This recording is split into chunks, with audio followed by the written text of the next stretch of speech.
What's up guys, Kyle here again, and welcome back to another episode of FAQ'N Friday. As I mentioned last Friday, tonight in Pittsburgh, I am filling in for my friends in Human Animal. Flyer is right here if you are in the Pittsburgh area. The show is in New Kensington at Preserving Underground. Come on and hang out. Let's talk some gear, play some riffs, maybe we'll go hunting for some used gear. I don't know, anything could happen. You guys should just stop by, hang out, check out the band, and talk some gear with me. On top of that, next weekend in Altoona, Pennsylvania, my band, Bushido Code, actually has our album release show. I am super excited about this show. We have a ton of great bands on there, including Extinction AD. I will be filling in for Human Animal yet again. Our friends in Watcher, D-Block, and probably one more that I'm forgetting. And if it's you that I forgot, I apologize.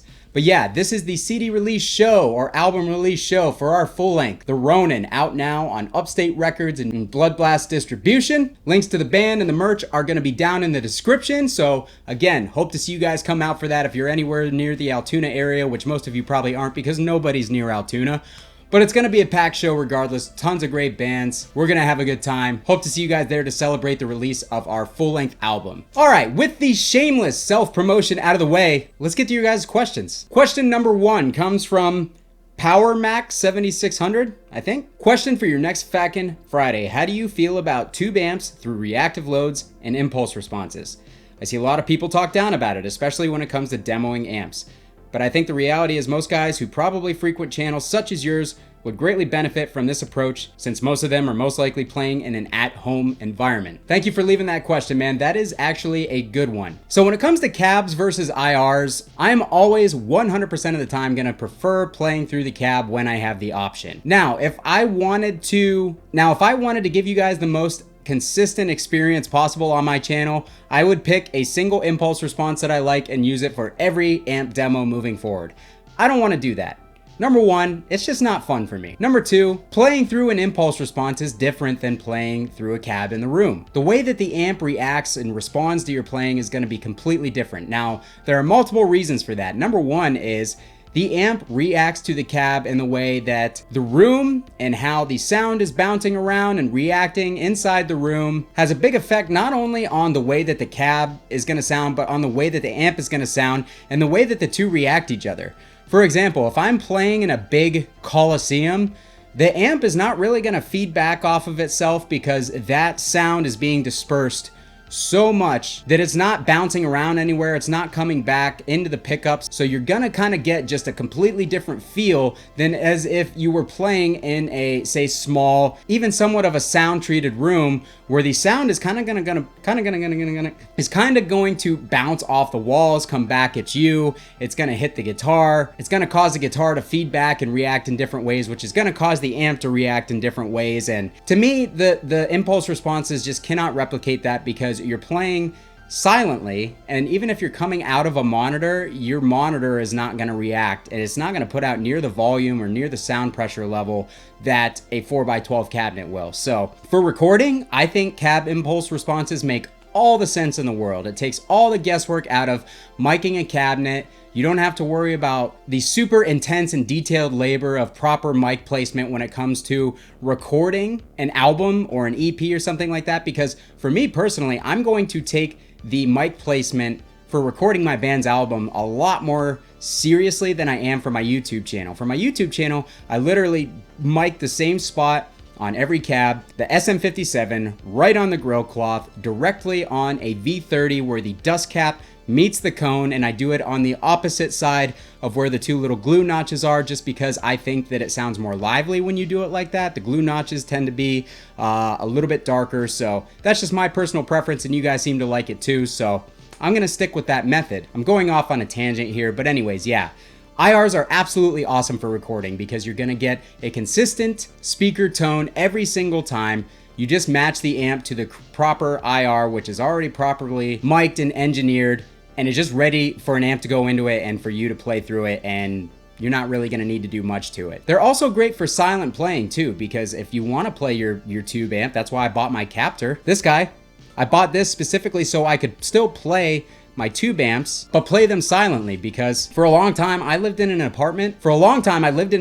With an upstairs neighbor, and I couldn't always crank my tube amps, and I wasn't quite a believer in the digital plug-in stuff for a while. Come to find out, most of it was the impulse responses anyways, but I still enjoyed playing through my actual tube amp more than I did a plug-in when I was playing silently. So they work absolutely great for that. They make it super easy to record your band. You buy a 2 notes captor for 270 bucks, or the Captor X, which has built-in IRs already. You find a good IR of maybe even of a cab that you own. If you own a Mesa cab, find some good impulse responses of Mesa cabs. Justin York of York Audio just sent me a bunch of his impulse responses, and those things sound incredible. They are some of my favorite ones that I've used thus far, and they are directly modeled after real life cabs. So check those out if you haven't already. You could get his Mesa Rectifier oversized 4x12 pack if you have a Mesa Rectifier oversized 4x12 cabinet, and it would essentially be like you're recording through your cab, but without all the hassle of buying a bunch of different mics, learning how to place them, mixing them in playback, everything else. It just saves a lot of time. It adds a level of consistency that's not there when you're trying to mic everything up yourself. So I think that,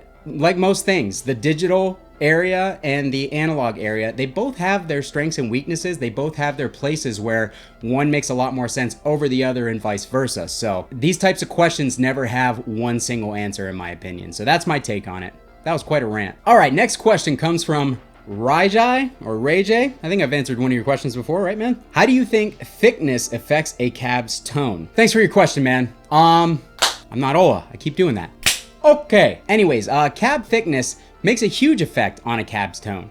If you have a really thin plywood cab versus a really thick plywood cab, the thin plywood cab is going to have more flex. It's going to have more resonance in the low end, because those low end frequencies and the air being pushed by them and the cone moving back and forth are going to cause the cab to flex more. So it's probably going to make the cab seem woofier and fartier. It may make it seem like it has more low end, because technically those frequencies bouncing around in the cab are kind of able to react a little bit more with the cab.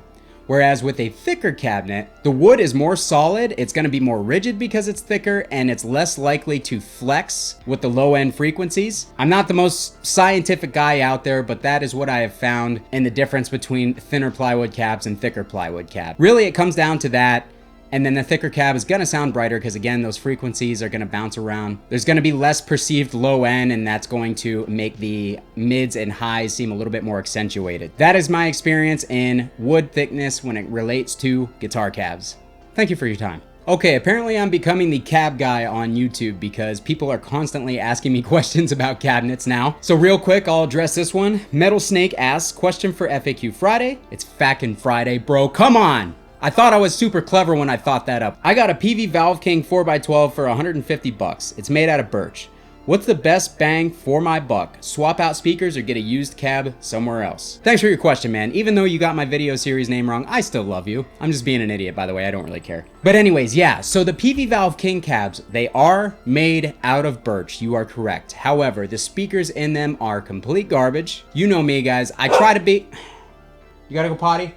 All right, come on. You guys know me. You know that I try to be as objective as possible when it comes to gear.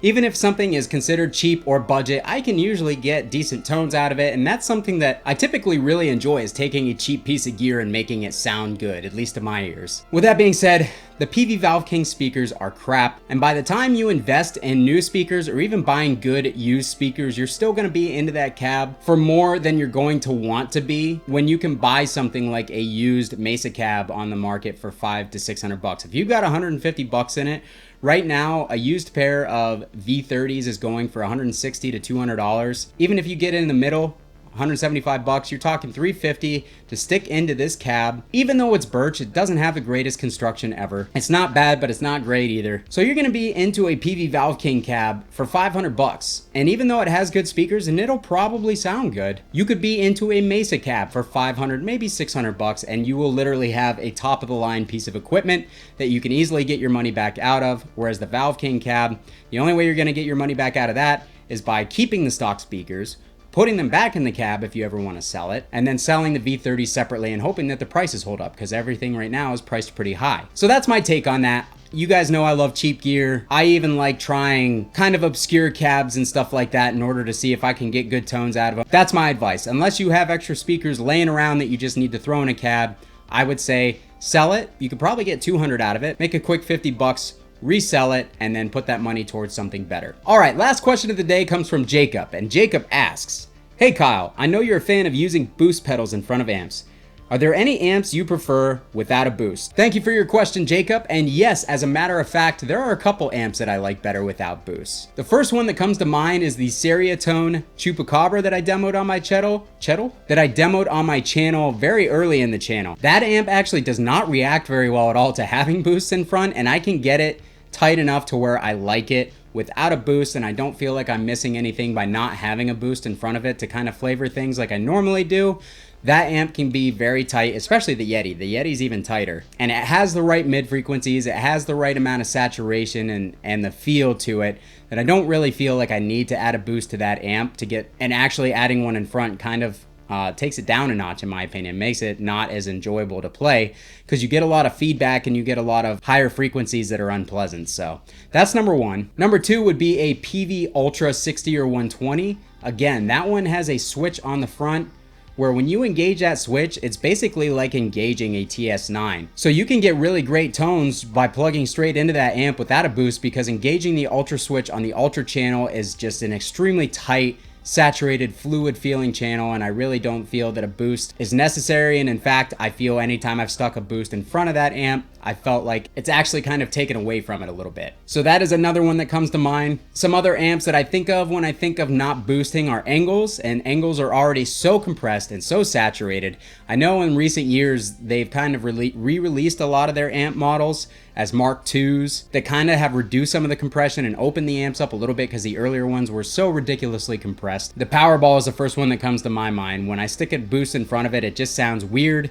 It compresses even more, and it accentuates some frequencies that sound bad, and those amps already have so much gain that it's like adding gain to those amps just makes them almost unusable. It sounds ridiculous. Now you guys may disagree with me on that, and that's fine, but that's just my personal experience.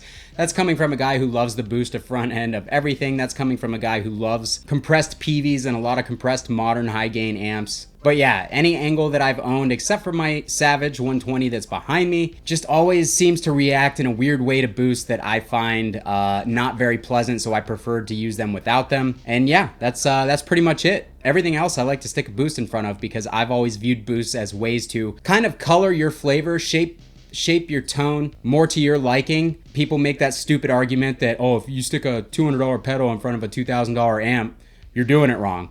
How about you go f*** yourself? Because there is no golden rule one way or the other, and guitars should be free to find their own tone. And part of that is the overdrive that you use in front of your amp shapes your tone, it colors the voicing, and therefore you can use it to your benefit to carve out your tone the way that you are hearing it in your head, or at least as close as possible. It's just another way to shape things and get it just a little bit closer to perfect. Because let's face it, none of us are ever going to get our perfect guitar tone, and that's why we're all chasing gear all the time. And watching people like me, or Ola, or Fluff play through tons of different amps and tons of different guitars and tons of different pedals, because it's always just fun to kind of find something that maybe works just a little bit better than the last piece that you thought was great. That's part of the fun of this whole tone chasing thing. I'm perfectly happy with a lot of the stuff that I plug into now, and I really don't find it lacking in any way, but I'm always going to be trying the next new thing just because I like to try stuff. Do I expect all the newer amps or things that I've never played to blow me away? No, but if it does, pleasant surprise, and it just adds to the excitement of the whole thing and keeps you interested. So that went off on yet another tangent. This is going to be a really long episode. I apologize, guys. Thank you guys so much for leaving your questions and for all the support. To have your question answered, drop it down below in the comments for next week's episode, and I will do my absolute best to get to it. Appreciate you guys as always. Hope you have a great weekend. Kyle here again. We'll see you next time.